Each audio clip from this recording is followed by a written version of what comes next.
Salut à tous. Une fois de plus, nous nous retrouvons dans cette nouvelle émission d'Innov Talk sur Afrique Innovscience. Sur Afrique Innovscience, nous parlons de sciences, technologie, ingénierie, mathématiques, c'est-à-dire STEM, Science, Technology, Engineering, Mathematics. Sur cette chaîne, nous donnons la parole aux scientifiques, aux professeurs africains, aux amoureux de la science et de la technologie pour qu'ils puissent parler, n'est-ce pas, de leur quotidien avec nous, ce qu'ils ont l'habitude de faire et transmettre, n'est-ce pas, leurs connaissances, nous encourager à nous intéresser un peu plus à la science et à la technologie. Parce que c'est un secret de Polichinelle. Notre culture scientifique en Afrique, malheureusement, n'est pas très, très avancée. Donc, sur Afrique Nos Sciences, nous rencontrons, n'est-ce pas, nous écoutons, n'est-ce pas, ces différentes personnes pour que nous puissions un peu plus grandir dans ces domaines-là. Aujourd'hui, nous allons à la rencontre, encore une fois de plus, de quelqu'un d'exceptionnel. Il s'agit du docteur Koné de Côte d'Ivoire. N'hésitez pas à vous abonner et à partager cette vidéo. Merci.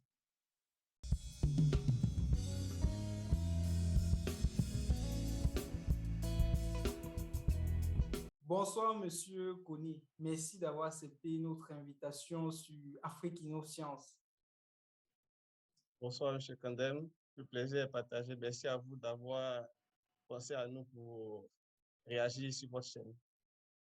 C'est tout à fait normal. C'est grâce à vous que cette chaîne existe. C'est grâce aux personnes comme vous.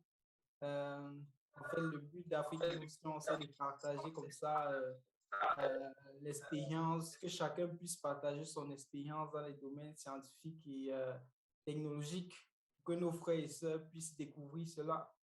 S'il vous plaît, qu'est-ce que vous pouvez dire à propos de vous, pour celles et ceux qui ne vous connaissent pas? Qui êtes-vous, docteur Koné? Merci beaucoup, M. Kandem. Donc, je réponds au nom de Koné Poelton Patrick. Je suis ingénieur en génie des procédés et docteur en chimie organique et des substances naturelles. Donc, j'exerce en tant qu'enseignant-chercheur à l'Institut national polytechnique de Souvani, à Yamoussoukro, en Côte d'Ivoire. Et donc, je suis enseignant d'abord, d'accord, et aussi je suis chercheur. Mon domaine de recherche, j'ai deux axes. Donc, il y a le génie des procédés, dans ma compétence en tant qu'ingénieur dans ce domaine-là, et aussi il y a les sciences naturelles. Donc, on a pour mission de pouvoir chercher un peu tout ce qui est sciences naturelles et les valoriser, puisque l'Afrique en a beaucoup. Donc, c'est un peu ça, on va dire ça comme ça, le travail que je fais. Alors, personnellement, j'ai 31 ans. Je suis marié et père de deux enfants. Voilà. Wow, c'est super. Vous avez un parcours vraiment riche parce qu'être professeur n'est pas donné à tout le monde. Être enseignant dans une université comme la Côte d'Ivoire, voilà, ce n'est pas donné à tout le monde, quoi.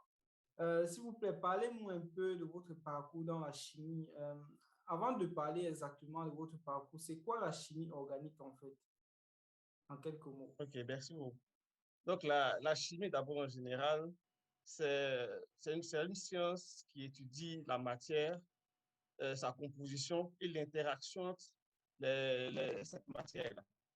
Donc, on va dans la chimie, on va chercher d'abord à connaître ce que la matière, sa composition, mais aussi comment elle interagit et surtout, comment elle se transforme. Donc, comment on partit d'une matière qui était, par exemple, je dis n'importe quoi, du pétrole, et puis qui devient du carburant. Il y a tout un processus, tout un mécanisme de transformation qui se passe. Et cette science-là va étudier cette transformation de la matière-là.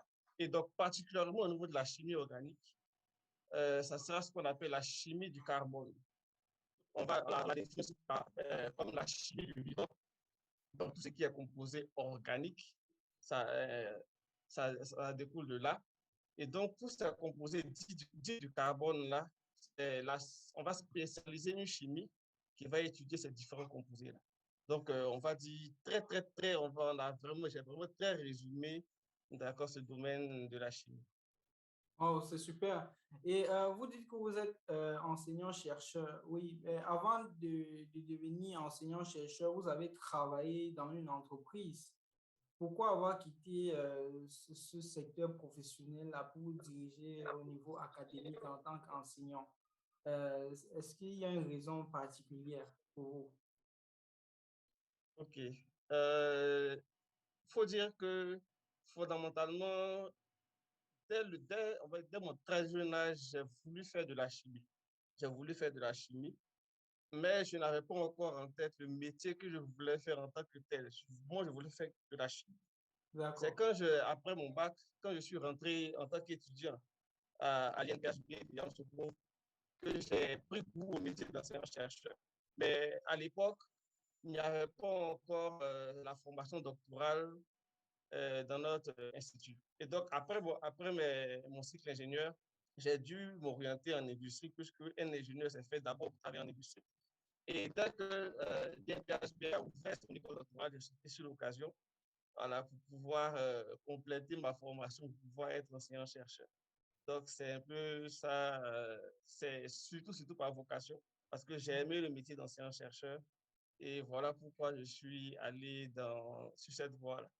Même si on va dire, j'ai traîné un peu ma bosse en entreprise. D'accord. On peut, en vous écoutant, on peut deviner que vous êtes vraiment passionné par la chimie organique, ou bien la chimie en général. Et on pourrait aussi se dire qu'il n'y a pas assez de chercheurs dans ce domaine-là. C'est aussi la raison pour laquelle vous êtes dirigé au niveau de la recherche, au niveau de l'enseignement. Est-ce qu'il y a assez de chercheurs en Côte d'Ivoire dans ce domaine qu'est la chimie? Merci pour la question. Si on prend le ratio chercheurs et nombre d'habitants, il n'y en a pas assez. Il faut se dire la vérité parce que surtout quand on prend le nombre de docteurs, principalement en Côte d'Ivoire, au niveau des matières scientifiques, on va dire ça comme ça, des filières, des postes scientifiques, il y a beaucoup de manque. On manque cruellement de chercheurs et c'est un peu dommage parce que ce sont des branches où il y a encore beaucoup à faire. Il y a encore beaucoup à faire. Donc, on va dire que on en a besoin toujours de chercheurs. On en a besoin D'accord. parce qu'on manque Et qu'est-ce que cruellement vous de... proposez comme solution pour pallier à ce manque-là? C'est déjà bien que vous La soyez là comme professeur, chercheur, enseignant dans ce domaine qu'est la chimie en Côte d'Ivoire. Et avec votre position, sûrement, vous pouvez anticiper, n'est-ce pas, sur les éventuels problèmes futurs que l'on pourrait trouver ou bien retrouver dans ce domaine en Côte d'Ivoire. Et maintenant, qu'est-ce que vous proposez comme solution pour pallier à ce manque que l'on remarque aujourd'hui? Oui, la première solution, c'est une solution, c'est de pouvoir communiquer sur ces genres de métiers-là. C'est-à-dire que faire propager la science pour que nos jeunes frères, nos jeunes sœurs puissent aimer d'abord cette branche-là. Parce que c'est ça d'abord. Il faudrait que les gens D'accord. puissent connaître ces sciences et puis aimer, pouvoir s'orienter dans ces branches-là. Deuxième chose, il faudrait rendre on va dire, ces vocations-là un peu attractives, point de vue rémunération, mais point de vue accès. Voilà, ça serait un peu, c'est ces deux côtés-là. Mais c'est plus le côté vulgarisation de la science qui est le plus important. C'est pour ça que je suis très heureux de voir des chaînes comme vous qui essaient de pouvoir faire passer ce Merci. message-là à nos jeunes frères africains pour qu'ils puissent s'orienter dans ces branches scientifiques. C'est surtout ça, la Exactement. vulgarisation. Mais si nous faisons à notre niveau, hein, Afrique Inno-Sciences, pour, n'est-ce pas, contribuer à la propagation de cette nouvelle-là qui est l'importance de la science et la technologie en Afrique, parce que malheureusement, nous n'avons pas une culture scientifique assez poussée en Afrique. Bien que nous ayons des scientifiques, des ingénieurs, malheureusement, à cause de ce manque de culture scientifique, là, on ne leur donne pas les outils dont ils ont besoin pour pouvoir mieux exprimer leurs connaissances, leurs compétences. Et c'est vraiment dommage parce que ça pourrait, n'est-ce pas, profiter à la société. Parce que lorsque on a une certaine connaissance, c'est que la société en profite, c'est pas pour notre propre personne. Vous êtes enseignant, chercheur, c'est justement parce que vous êtes en train de chercher pour trouver des solutions à des problèmes. Et cela me pousse Effectivement. à vous poser une autre question, et de savoir, est-ce que vous avez assez d'outils pédagogiques pour pouvoir, n'est-ce pas, non seulement enseigner, mais aussi pour pouvoir vous en sortir comme vous voulez dans votre recherche, parce que c'est bien de faire un travail, mais c'est aussi très bien d'être épanoui dans ce travail-là. Est-ce que vous avez des outils pédagogiques qui vous aident vraiment, n'est-ce pas? Pour être sincère, on n'a pas tous les outils pédagogiques. Voilà, on essaie de faire de notre mieux pour faire passer le message, pour d'abord au niveau de l'enseignement, euh, on est en manque d'outils pédagogiques. Parce Mhm. que la formation, elle est théorique, certes, mais elle est aussi pratique. Et C'est donc, il y vrai. a il y a un grand côté pratique qui manque encore dans nos universités et grandes écoles en Afrique. Mais il y a un travail qui est fait quand même. Il y a un travail qui est fait et qui est Oui, encouragé. Voilà. oui, Mais il faut dire que ce côté-là, on doit encore renforcer nos établissements supérieurs en matière didactique et pédagogique pour améliorer la formation, surtout la formation scientifique. Parce que j'aime à le dire, je dis que la formation scientifique a un coût, a un coût. exactement. Exactement. Et il faut pouvoir, certains voient ce coût-là vraiment comme des dépenses, on va dire, superflues. Mais non, il faut pouvoir avoir le courage de financer ces genres on va dire, de matériel-là, De pour, recherche, ouais. voilà, de matériel de recherche, tout ça, ça va booster la connaissance au niveau de nos jeunes. On va avoir une meilleure formation en local, ça va éviter beaucoup de choses. Ça va éviter beaucoup de choses. Donc, Oui, il y a un d'accord, manque, mais on essaie de faire avec, en fait. d'accord. Ouais, c'est ça, hein, c'est comme ça dans la vie. On fait d'abord avec ce qu'on a. Et puis, à la fin, forcément, il y a un petit quelque chose de positif qui peut en ressortir. Docteur Koné, vous êtes chercheur dans la chimie. Forcément, vous avez des résultats à la fin d'un projet de recherche quelconque avant d'entamer un autre projet. Quels sont les résultats que vous avez qui profitent non seulement à la Côte d'Ivoire, mais à l'Afrique en général? Est-ce que les résultats que vous avez permettent, n'est-ce pas, de contribuer au développement de l'Afrique ou bien de la Côte d'Ivoire? Parce que figurez-vous que, si je ne me trompe pas, la cimenterie, ça fait partie de la chimie, la raffinerie, ça fait partie de la chimie, mais malheureusement, ce sont ces domaines-là qu'on remarque, qu'on peut facilement voir dans nos pays en Afrique. Mais on ne voit pas, par exemple, la production de médicaments, qui est la chimie également, assez répandue en Afrique. Lorsqu'on veut commander peut-être un médicament pour soigner ou bien pour baisser le taux de glucose dans le sang pour ceux qui sont diabétiques, on commande ces médicaments en Europe ou bien en Inde ou bien aux États-Unis. Est-ce que la recherche que vous faites ainsi que vos confrères actuellement permettent vraiment de faire avancer l'Afrique euh, assez, assez rapidement vers le développement? OK, merci, M. Kandem. Je suis très heureux de cette question-là parce que les différents axes de mes recherches-là vont dans ce sens-là. Effectivement, en recherche, on a deux axes. Ce qu'on appelle la recherche fondamentale, qui est vraiment purement théorique. On essaie d'expliquer des phénomènes, on essaie de savoir pourquoi telle chose, telle chose. Mais on fait aussi de la recherche appliquée. C'est-à-dire que c'est bien vrai de savoir pourquoi on fait telle ou telle chose, mais il faudrait que ce qu'on trouve puisse avoir un impact direct sur la société, sur l'individu lambda. Et il y a un point de ma recherche qui va dans ce sens-là, parce que je travaille sur des substances naturelles et on a un gros projet dans notre laboratoire ici qui est la valorisation des médicaments traditionnels. Alors, pour expliquer brièvement ce projet-là, c'est que on constate de façon, on va dire, traditionnelle, on utilise des plantes pour se soigner. Souvent, c'est de façon, on va dire, euh, on sait Archaïque. il y a une voilà, il y a une grand-mère qui connaît tel médicament, qui connaît telle plante. Ça se fait de façon traditionnelle, de façon Ouais. archaïque. Mais il y a des preuves parce elle a pris un médicament et il a été guéri à la fin. Et scientifiquement, il y a pas de De preuves, il n'y a preuves. pas Ouais. d'études qui viennent soutenir que telle ou telle plante a des vertus médicamenteuses. Donc, nous, notre travail, c'est de faire quoi? Au niveau de nous chimistes, en substances naturelles, on va étudier ces plantes-là. On va essayer d'abord de prouver qu'effectivement, elles sont des plantes médicamenteuses et extraire ces substances-là. Et in fine, c'est de pouvoir faire ce qu'on appelle des médicaments traditionnels améliorés. Parce qu'on s'est rendu compte que la première fois qu'on utilise maintenant toutes les grandes succursales pharmaceutiques, c'est de récupérer la molécule active, essayer d'en fabriquer une similaire qui est plus facile à vendre et plus bon. Vous êtes dans le domaine biomédical, vous savez beaucoup de choses. Mais Exactement. nous, ce qu'on veut faire à notre niveau, c'est de faire ce qu'on appelle les médicaments traditionnels améliorés.